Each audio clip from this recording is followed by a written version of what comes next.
The light in the shop has not changed for some time now. The same amber glow from the gas lamps along the wall. The same soft illumination pooling on the worn floorboards. The same gentle warmth radiating from the sconces fitted with their frosted glass shades.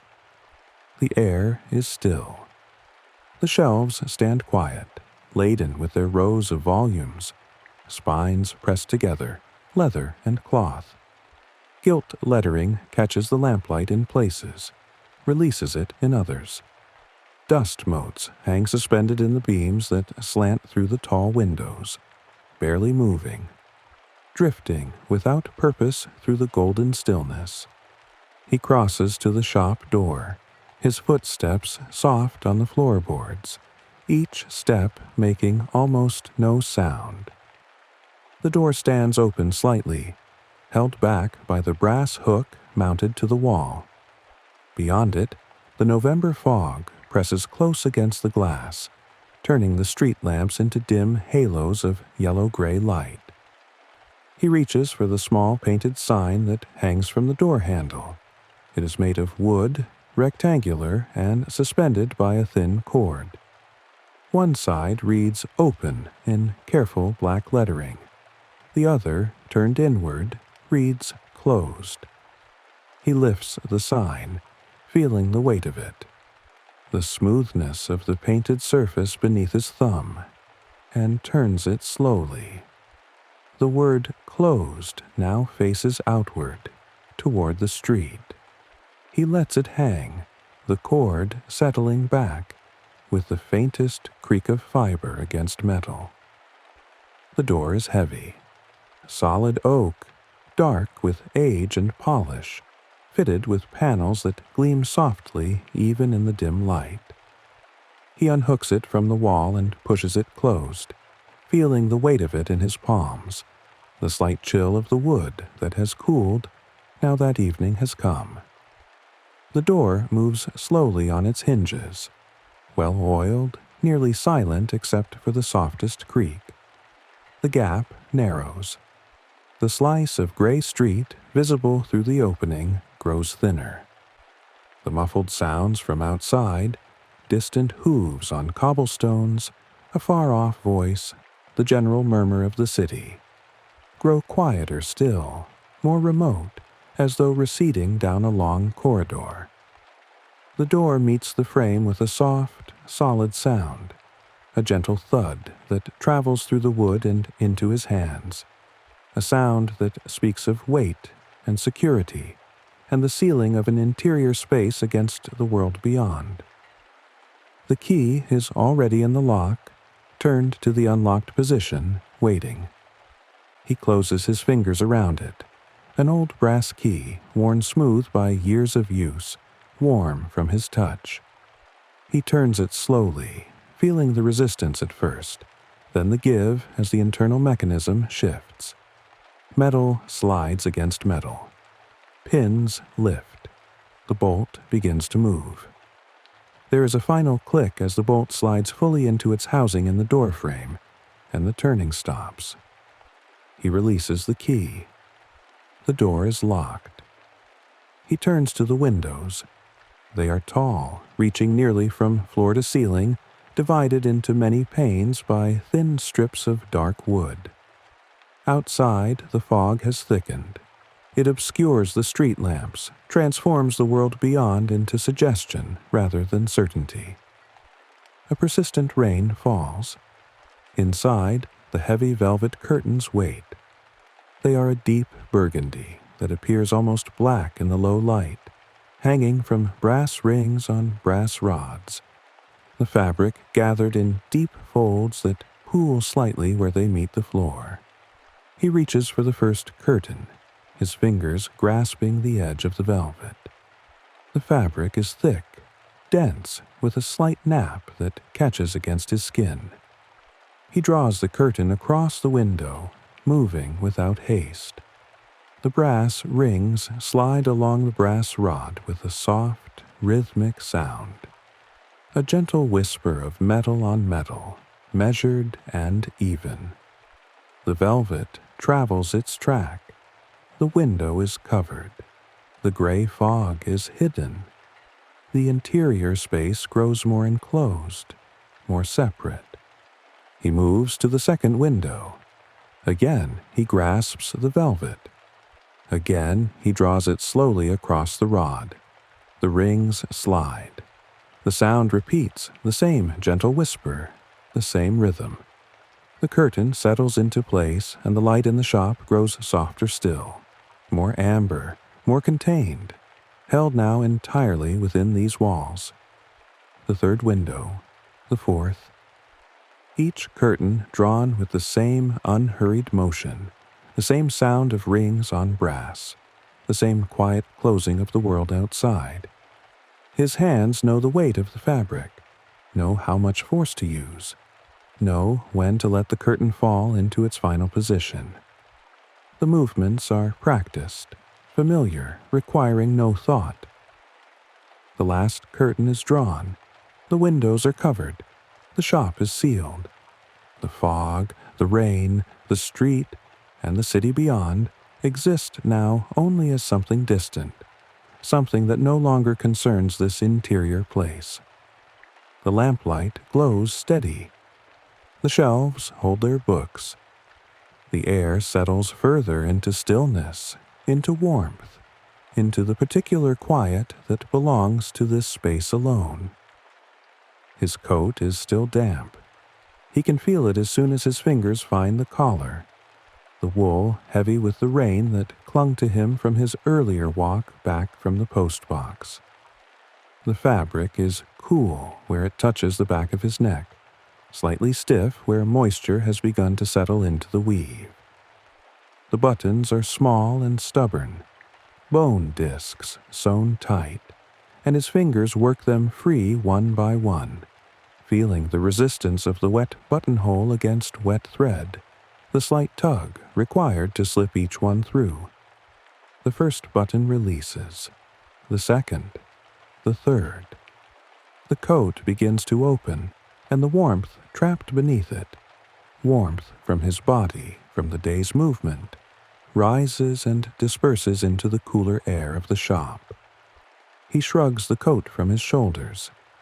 It slides down his arms with the certain weight that damp tweed carries, heavier than it should be, clinging slightly to the shirt sleeves beneath. The wool smells of November, of coal smoke and wet stone, of the fog that settles over the Thames and creeps through the streets, of rain that has not quite fallen, but hangs perpetually in the air.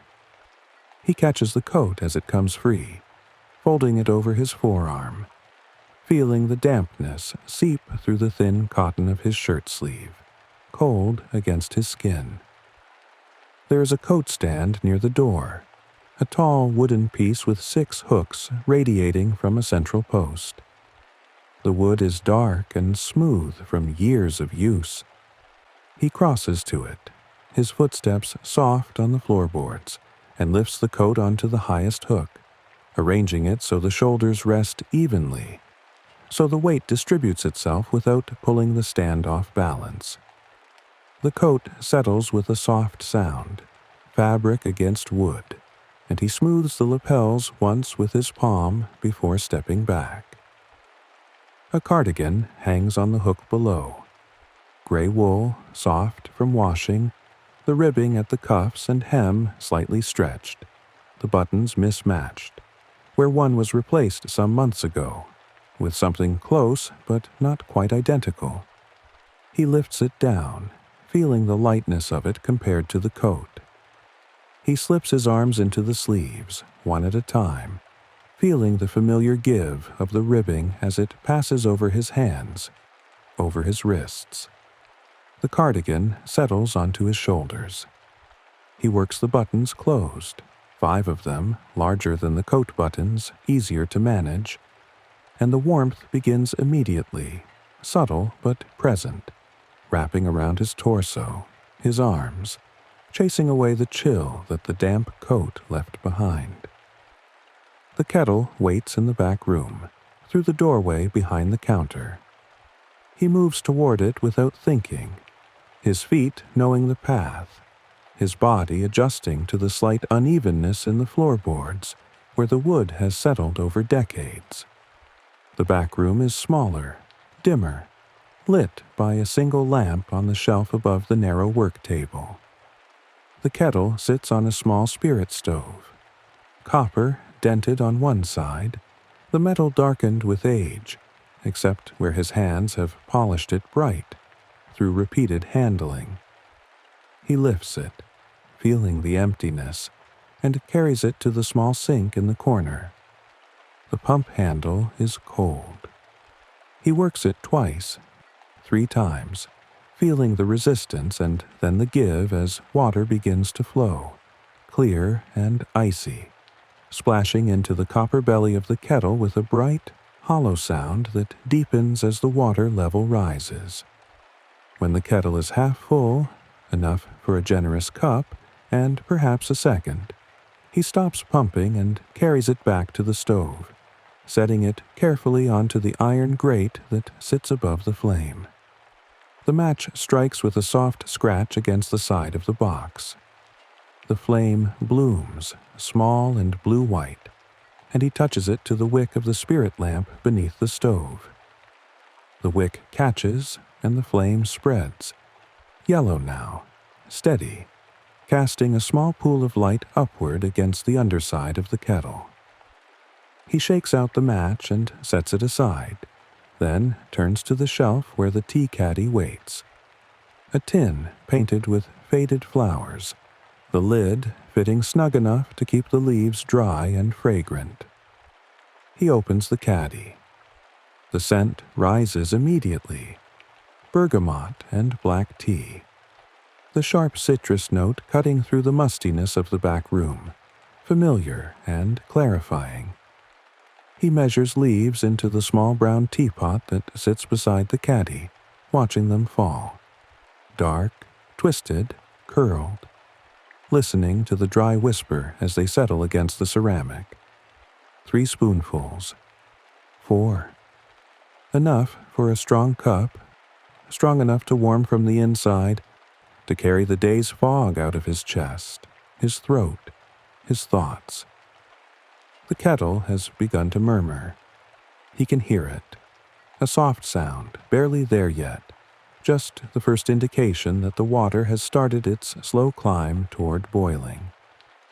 He sets the lid on the teapot and waits, standing in the small warm circle of lamplight, listening to the kettle's voice grow gradually stronger, more insistent, the murmur becoming a whisper, the whisper becoming something fuller, something that will soon demand attention but does not yet, not quite, still building, still gathering itself in the copper darkness, steam beginning to rise from the spout in a thin, wavering line. After he has finished his tea, he moves to the bookshelves. The shelves begin on the left wall near the front window, where the velvet curtain now hangs closed. Fiction. The spines are arranged alphabetically, though not rigidly.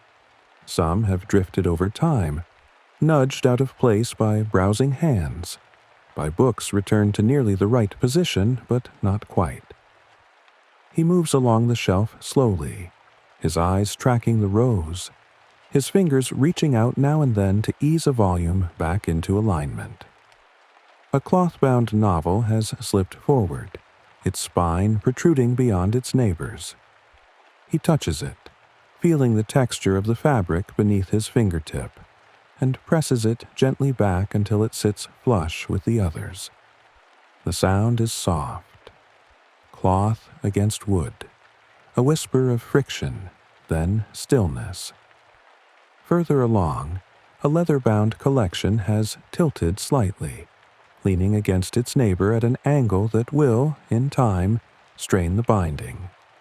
He lifts it, feeling the weight of it, the cool smoothness of the leather cover, and sets it upright again.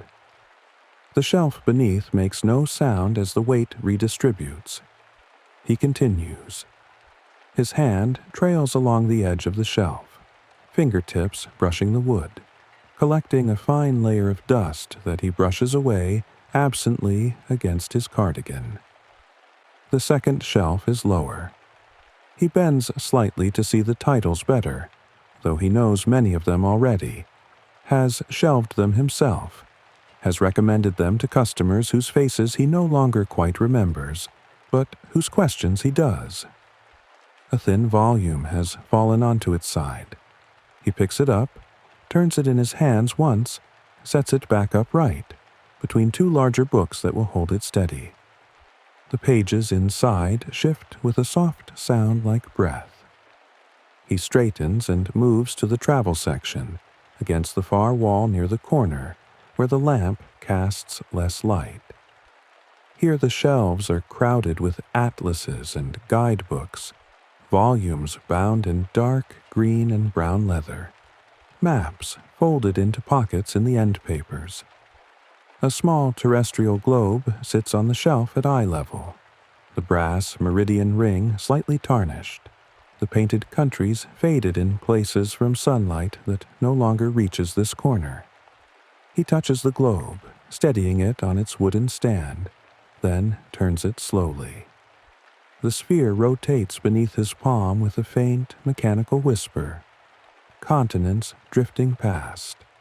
Africa, South America, the vast Pacific stippled with tiny islands whose names are too small to read in this light. He stops the globe with his hand and lets it settle, then moves on. Dust has gathered on the shelf below. He can see it in the lamplight, a fine gray layer over the dark wood. There's a cloth in his cardigan pocket. He keeps one there always, soft cotton worn thin from washing. He draws it out and wipes the shelf in long, slow strokes, watching the dust lift and resettle, some of it clinging to the cloth, some of it drifting away into the air, where it hangs suspended for a moment, before descending again somewhere else, out of sight. The wood underneath is darker where the cloth has passed, polished by the friction, and he folds the cloth and returns it to his pocket. The poetry section is narrow, only 2 shelves tucked beside the travel books. He pauses here, though there is little to adjust. The volumes are slim, their spines often unmarked or marked only with simple gilt lettering that has worn away in places. He touches one, then another, feeling the different textures. Smooth calf leather, rough cloth, one bound in what might be vellum, though he has never been certain. The books feel cool. They have been here undisturbed for some time. He leaves them as they are and continues his circuit. The counter waits in the center of the shop, a long wooden structure with the drawers beneath and a surface worn smooth by decades of coins counted, parcels wrapped, books set down and picked up again. The ledger sits where he left it this afternoon, open to today's page, the fountain pen resting in the groove at the top edge. He stands before it, looking down at the columns of figures written in his own hand. Dates, titles, amounts, a record of the day's small transactions. The ink has dried. The page looks complete, but he knows there are still entries to be made, notes to be added while the details remain clear in his mind. He picks up the pen. The barrel is warm from the shop's ambient heat, smooth black lacquer under his fingers. He uncaps it with a soft twist, feeling the threads release, and sets the cap aside. The nib hovers over the page. He dips it slightly, though there is enough ink in the reservoir, and begins to write. The numbers appear slowly, precisely, each digit formed with the same careful attention. 8, 3, 6. A decimal point. 2 more digits.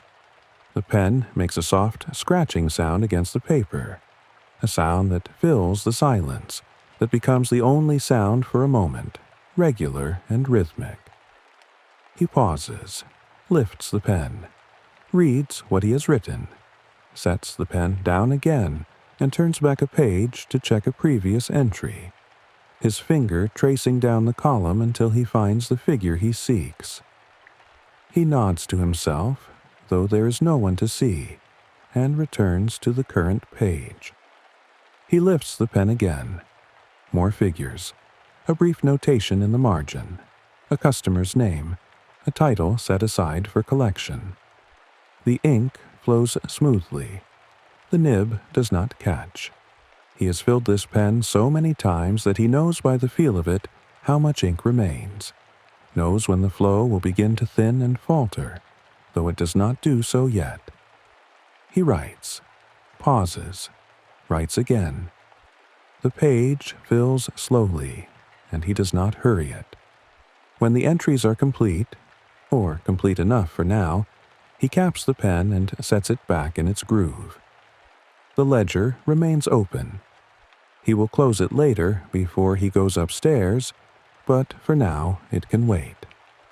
He steps back from the counter and looks around the shop, his eyes moving over the shelves, the curtained windows, the small stove in the corner where embers still glow faintly behind the iron grate. The philosophy section needs attention. He noticed it this afternoon. Several volumes misplaced, their spines facing inward, their neighbors in disarray. He crosses to it now, his footsteps soft on the floorboards, and begins to sort through the books, lifting them out one by one, checking their titles, setting them in the correct order. The work is mechanical, requiring little thought. His hands know what to do. A slim volume on ethics is returned to its place between two larger works. A translation of Plato is shifted 3 positions to the left. A modern commentary is moved to the shelf below, where it belongs chronologically, though some would argue it belongs elsewhere entirely. He works slowly. There is no reason to rush. The shop is his, the night is long, and this is work that soothes rather than taxes. His fingers brush against leather spines, cloth spines, the occasional book bound in boards with paper labels. The textures are familiar, expected, part of the vocabulary of this place. A book slips from his hand and he catches it before it falls, his reflexes still quick enough, still certain. He reshelves it carefully and continues. The lamp on the nearest shelf flickers slightly. He glances at it, noting the movement of the flame, but it steadies again without intervention. The light remains constant, amber and warm, casting its small circle of illumination over the books, over his hands, over the section of floor where he stands. Beyond the circle, the shop dims into shadow, into the suggestion of shelves and doorways and corners that he knows are there, but cannot see clearly in this moment. He returns to the counter. The ledger is still open. He looks at it again, reading over the figures he has written, checking them without urgency, without concern. They are correct. They are always correct, or near enough. He turns the page, preparing to close the book, but pauses. There is a note he meant to make, a reminder about an order expected next week. He uncaps the pen again and writes it in the margin. A title, a publisher, a date. The pen scratches softly. The ink dries as he watches, darkening slightly as it sets into the paper. He caps the pen once more, and this time he closes the ledger, his hand resting on the cover for a moment, feeling the leather beneath his palm, the slight grain of it, the warmth it has absorbed from the shop's air. Then he lifts his hand and turns away. The fiction shelves draw him back. There is always something there that needs adjusting, some small disorder that his eye catches, even when he does not intend to look for it. He finds it now, a gap where a book has been removed and not replaced. the volumes on either side leaning inward slightly toward the empty space. He reaches in and pushes them apart, creating room, creating balance. The books settle into their new positions with a soft sound. The wingback chair waits near the fire, its upholstery worn smooth along the arms, where hands have rested night after night. The fabric darkened slightly where his head has leaned back against the wing. He crosses to it without thought, his body knowing the path even in the dimmed light, and lowers himself into the seat. The cushion yields beneath his weight, compressing slowly, and he settles back, feeling the chair receive him, feeling his spine align with the slope of the back, his shoulders meeting the wings on either side. The fabric is soft against his neck, against his hands as they come to rest on the arms. The fire has burned low. Only embers remain now, glowing faintly behind the grate, pulsing with a dull orange light that brightens slightly when air moves through the room, and dims again when the air is still. The warmth reaching him is gentle, no longer strong enough to be felt distinctly, just a general softness in the air around his legs, his chest. He does not stir the embers. They will fade on their own, and that is well enough. A book rests on the small table beside the chair, a slim volume in brown cloth, nothing remarkable, something he has read before, though he could not say when. He reaches for it, his hand finding the cover without needing to look, and lifts it into his lap. The book is light. The pages inside shift slightly as he adjusts his hold, settling against one another with a dry whisper. He opens the cover, feeling the resistance of the binding, and turns past the title page to where a corner has been folded down, marking a place he must have stopped some previous evening. The text is printed in a plain typeface, small but still legible in the low light from the lamp on the shelf behind him. He reads. The words register slowly, moving from the page into his awareness without urgency, without particular meaning. A sentence about a landscape, another about weather, a third describing a path through woods. He does not picture these things. He simply reads the words, lets them pass through, moves his eyes to the next line. The rhythm of the prose is even, unhurried. His eyes track across the page, line by line, pausing briefly at the end of each sentence before continuing. An ember settles in the grate with a soft sound. A faint collapse of ash on ash, and the light dims fractionally. He glances toward it, but does not otherwise react. The fire is dying. It will be cold soon, or cold enough, but that is still some time away. He returns his attention to the page. Another paragraph. This one describes a building, perhaps a cottage, though the details are vague and he does not try to assemble them into a clear image. The words are simply words, their sounds familiar, their meanings present but not insistent. His eyes move across them, pause at a comma, continue. He reaches the end of the paragraph and stops. The book remains open in his lap, the page unturned. He looks at the text for a moment longer, but does not resume reading. The room is quiet. Outside, the fog presses against the windows, though he cannot see it through the drawn curtains.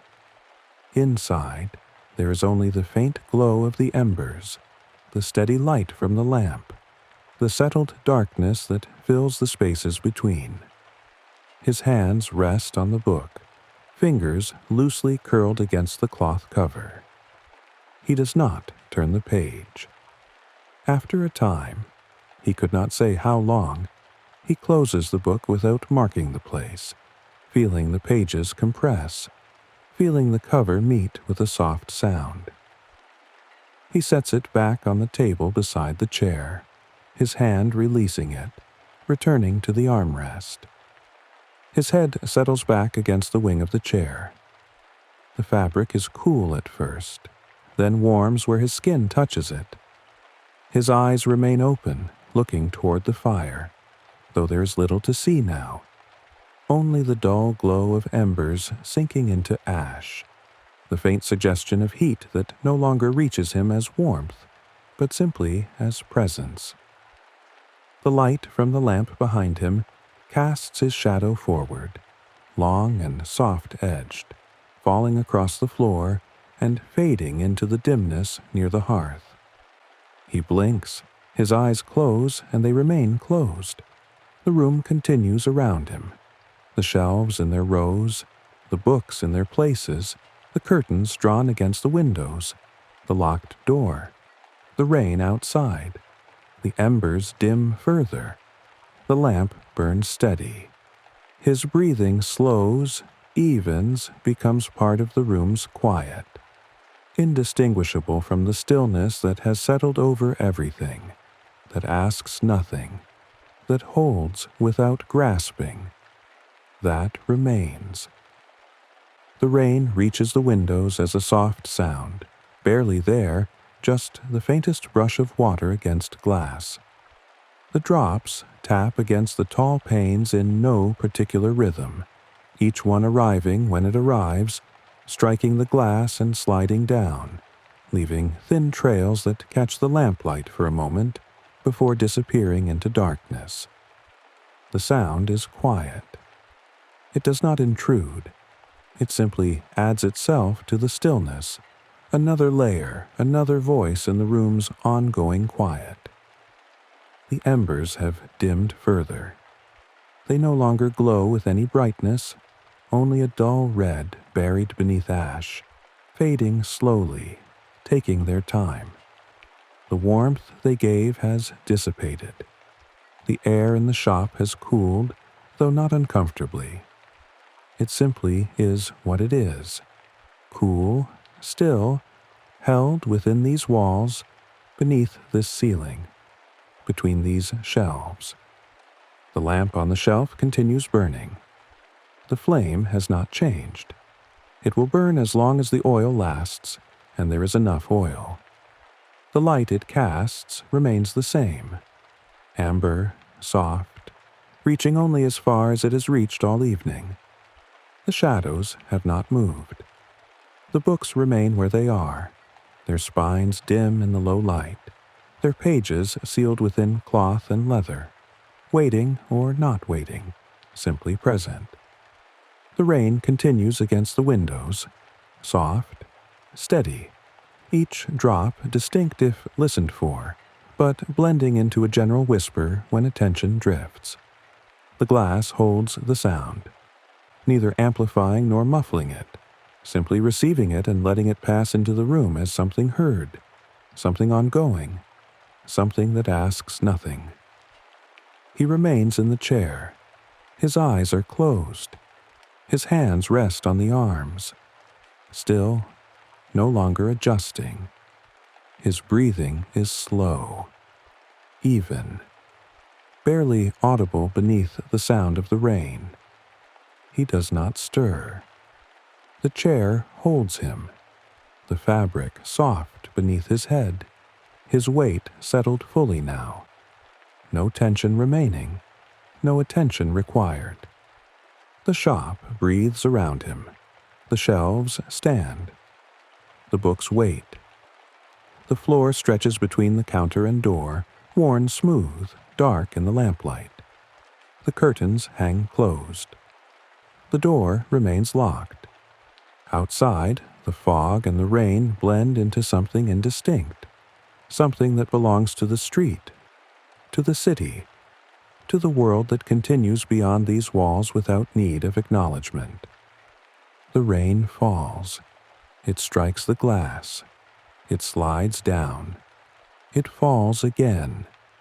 The lamp burns. The embers dim. The room holds. The rain continues, steady against the windows, soft against the glass, falling, ongoing, unchanged. The windows receive it. The room receives it. The rain falls. It falls.